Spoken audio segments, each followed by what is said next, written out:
ಸಂಪರ್ಕವು ಕವಲುದಾರಿಯಲ್ಲಿ ಆಡಳಿತ ಬದಲಾವಣೆಯ ನಂತರ ಭಾರತ ಬಾಂಗ್ಲಾದೇಶ ಸಂಬಂಧಗಳು. ಪ್ರೀಮಿಯಂ ವಿಶ್ಲೇಷಣೆ. ಆಗಸ್ಟ್ 2024ರಲ್ಲಿ ಬಾಂಗ್ಲಾದೇಶದ ರಾಜಕೀಯ ಇತಿಹಾಸದಲ್ಲಿ ಮಹತ್ವದ ತಿರುವು ಕಂಡುಬಂದಿತು.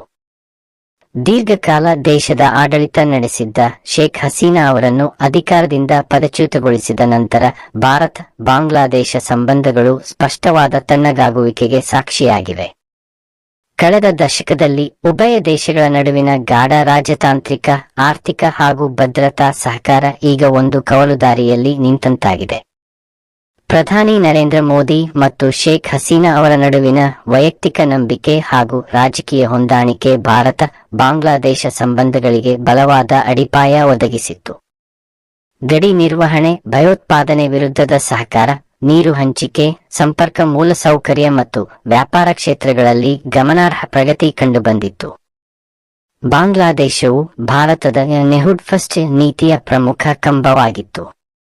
ಆದರೆ ಆಡಳಿತ ಬದಲಾವಣೆಯ ನಂತರ ಬಾಂಗ್ಲಾದೇಶದ ಹೊಸ ರಾಜಕೀಯ ವ್ಯವಸ್ಥೆ ತನ್ನ ವಿದೇಶಾಂಗ ನೀತಿಯನ್ನು ಮರುಪರಿಶೀಲನೆ ಮಾಡುತ್ತಿರುವ ಲಕ್ಷಣಗಳು ಗೋಚರಿಸುತ್ತಿವೆ. ಭಾರತ ಪರ ನಿಲುವಿನಿಂದ ಸ್ವಲ್ಪ ದೂರ ಸರಿಯುವ ಪ್ರಯತ್ನಗಳು ಚೀನಾ ಹಾಗೂ ಇತರ ಪ್ರಾದೇಶಿಕ ಶಕ್ತಿಗಳೊಂದಿಗೆ ಸಮತೋಲನ ಸಾಧಿಸುವ ಉದ್ದೇಶ ನವದೆಹಲಿಯಲ್ಲಿ ಆತಂಕಕ್ಕೆ ಕಾರಣವಾಗಿವೆ. ವಿಶೇಷವಾಗಿ ಗಡಿ ಭದ್ರತೆ, ಅಕ್ರಮ ವಲಸೆ ಮತ್ತು ನೀರು ಹಂಚಿಕೆ ವಿಷಯಗಳು ಮತ್ತೊಮ್ಮೆ ಸೂಕ್ಷ್ಮ ಹಂತಕ್ಕೆ ತಲುಪಿವೆ. ಭಾರತದ ದೃಷ್ಟಿಯಲ್ಲಿ ಬಾಂಗ್ಲಾದೇಶ ಕೇವಲ ನೆರೆ ದೇಶವಲ್ಲ, ಇದು ಈಶಾನ್ಯ ಭಾರತದ ಸ್ಥಿರತೆ, ಆರ್ಥಿಕ ಸಂಪರ್ಕ ಮತ್ತು ಪ್ರಾದೇಶಿಕ ಭದ್ರತೆಗೆ ಅವಿಭಾಜ್ಯ ಭಾಗ. ಹೀಗಾಗಿ ರಾಜಕೀಯ ಬದಲಾವಣೆಯ ನಡುವೆಯೂ ದ್ವಿಪಕ್ಷೀಯ ಸಂಬಂಧಗಳನ್ನು ಸಂಪೂರ್ಣವಾಗಿ ಹಾಳಾಗದಂತೆ ಕಾಪಾಡಿಕೊಳ್ಳುವುದು ಭಾರತಕ್ಕೆ ತಂತ್ರಾತ್ಮಕ ಅವಶ್ಯಕತೆ.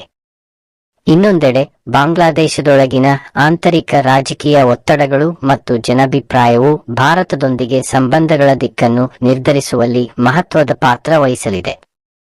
ಹೊಸ ಸರ್ಕಾರವು ಭಾರತ ವಿರೋಧಿ ಧೋರಣೆಗೆ ಮಣಿಯುತ್ತದೆಯೇ ಅಥವಾ ವಾಸ್ತವಾಧಾರಿತ ಸಹಕಾರವನ್ನು ಮುಂದುವರಿಸುತ್ತದೆಯೇ ಎಂಬುದು ಮುಂದಿನ ತಿಂಗಳುಗಳಲ್ಲಿ ಸ್ಪಷ್ಟವಾಗಲಿದೆ.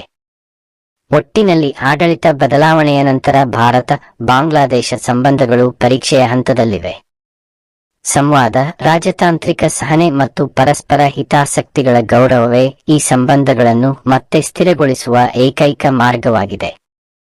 ಕವಲುದಾರಿಯಲ್ಲಿ ನಿಂತಿರುವ ಈ ಸಂಬಂಧಗಳು ಯಾವ ದಿಕ್ಕು ತಾಳುತ್ತವೆ ಎಂಬುದನ್ನು ದಕ್ಷಿಣ ಏಷ್ಯಾ ಮಾತ್ರವಲ್ಲ, ಸಂಪೂರ್ಣ ಪ್ರಾದೇಶಿಕ ರಾಜಕೀಯವೂ ಕುತೂಹಲದಿಂದ ನೋಡುತ್ತಿದೆ.